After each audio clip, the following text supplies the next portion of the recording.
Assalamualaikum dan salam sejahtera. Nama saya Nur Hafizah binti Nur Zaidi.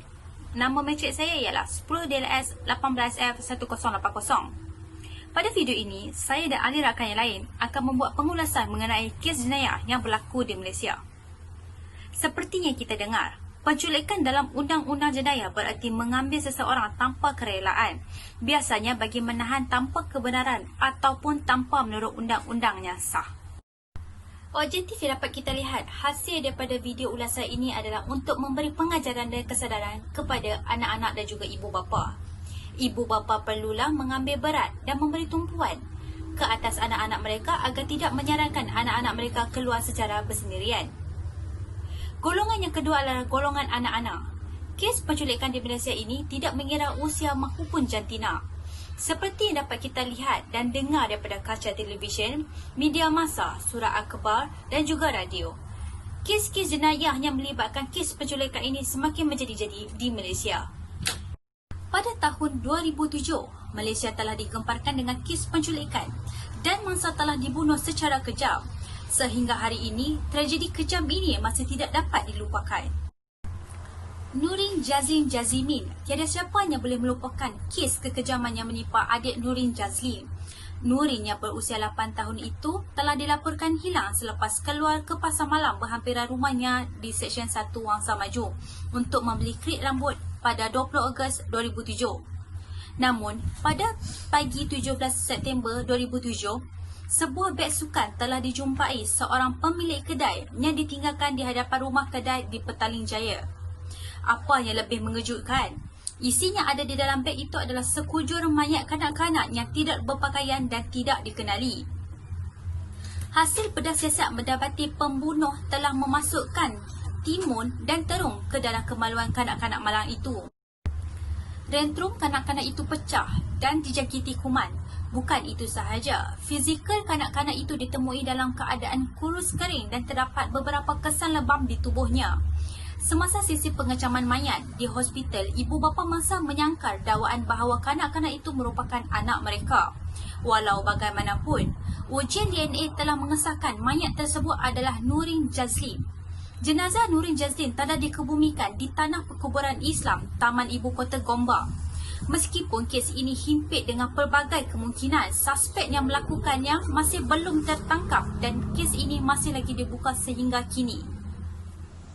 Hai, selamat sejahtera. Nama saya Solomon dan lelaki kawalan desa Sami. Nombor pendaftaran 10 DLS 18F1038.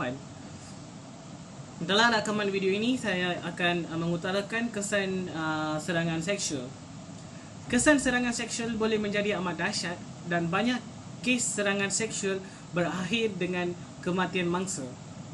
Seperti yang berlaku pada mangsa Nurin Jazlin. Jenayah seksual seperti ini juga boleh mengakibatkan kecederaan fizikal yang serius, termasuk juga kehamilan dan jangkitan penyakit sebaran seksual. Kesan paling biasa pada mangsa serangan seksual adalah kesan psikologi. Pada masa dahulu, mangsa serangan seksual yang masih hidup biasanya didapati terhidap sindrom rejutan emosi serangan seksual, Rape Trauma Syndrome, atau lebih dikenali sebagai RTS, yang dianggap sebagai sejenis penyakit psikologi pada zaman itu. Di negara barat, serangan seksual yang menggunakan kekerasan dianggap sebagai kes kecemasan. Pegawai perubatan dan undang-undang profesional menggesak mangsa mendapatkan pertolongan untuk melaporkan jenayah dan mendapatkan rawatan. So, itu saja daripada saya. Sejahtera semua, saya Shubhashini Balakrishna ingin membentangkan tentang punca-punca berlakunya penculikan. Punca pertama ialah sikap ibu bapa kanak-kanak itu sendiri.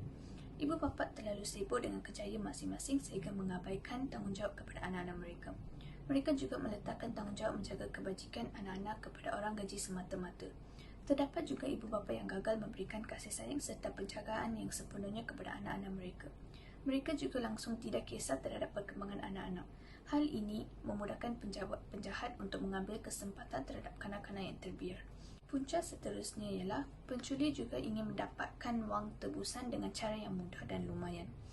Mereka tahu ibu bapa sanggup menggadaikan apa saja demi anak-anak mereka. Oleh itu, mereka menggunakan kanak-kanak tersebut sebagai jalan untuk mereka mendapatkan wang dengan lumayan. Selamat sejahtera, nama saya Shakti Pubalan, nombor matrik 10 DLS 18F 1028. Hari ini saya akan mengkongsikan tips-tips untuk memastikan anda sentiasa berjaga-jaga. Tips yang pertama adalah pastikan komunikasi terbuka antara anda dan anak-anak anda. Maklumkan kepada anak-anak anda tentang semua maklumat penting tentang anda. Mereka perlu tahu nombor telefon bimbit anda, nombor telefon rumah dan serta alamat mereka sendiri. Tips yang kedua adalah jangan ambil apa-apa daripada orang yang tidak dikenalkan. Ia mungkin kedengaran mudah untuk diberitahu tetapi tidak mudah untuk melaksanakannya. Jika seseorang yang tidak dikenali menawarkan apa-apa kepada anak-anak anda, mereka perlu bertanya kepada anda terlebih dahulu. Tetapi, dengan ketindakan anda adalah lebih baik mereka tidak terima sama sekali. Oleh itu, pastikan anda info ini diterapkan di rumah. Tips yang seterusnya, sentiasa berteman. Sekiranya anda pergi ke tempat yang mereka belum pernah pergi sebelum ini atau tidak begitu mengetahui keadaan tempat itu, mereka dinasihatkan supaya membawa teman yang dipercayai bersama-sama. Tips yang keempat adalah menolak sebarang jenis perlawanan. Kanak-kanak tidak mudah memberi perlawanan atau bantuan. Jadi, ia sangat pelik sekiranya anak anda adalah sebaliknya. Beritahu mereka supaya tidak menerima sebarang jenis perlawanan atau bantuan untuk sesuatu. Tips yang terakhir adalah katakan kepada anak anda bahawa anda adalah seorang yang paling boleh dipercayai. Hubungan terbaik antara ibu bapa dan anak-anak adalah apabila anak-anak sangat mempercayai ibu bapa, mereka untuk berkongsi apa-apa sahaja dengan ibu bapa tentang sesuatu yang membuat mereka berasa tidak selesa. Adalah penting untuk mengetahui sesuatu atau seseorang mengganggu anak anda. Sekian, terima kasih. Jenayah seksual terhadap kanak-kanak di negara ini, sebagaimana juga di negara lain, sudah pasti akan menimbulkan kegemparan. Menurut statistik, setiap tahun tidak kurang daripada 2.000 kanak-kanak bawah umur 18 tahun dirogoh, dan ini hanya mengambil kira kes yang dilaporkan. Sudah tentu, terdapat banyak lagi kes yang akan kekal senyap dan akhirnya lenyap bersama hanya masa. Kanak-kanak ini, biar siapapun mereka, biarpun latar mereka, pada hakikatnya mereka juga adalah anak-anak kita. Setiap kali berlaku kejadian kes rogol kanak-kanak, kita akan menyaksikan masyarakat mencemooh kekediaman ini sambil mencurahkan simpati. Keluarga mangsa pula menaruh harapan ke atas undang-undang untuk melindungi anak mereka dan memastikan keadilan ditegakkan. Di sini, jelas terdapat kelemahan dan kekurangan dalam undang-undang sedia ada di negara kita.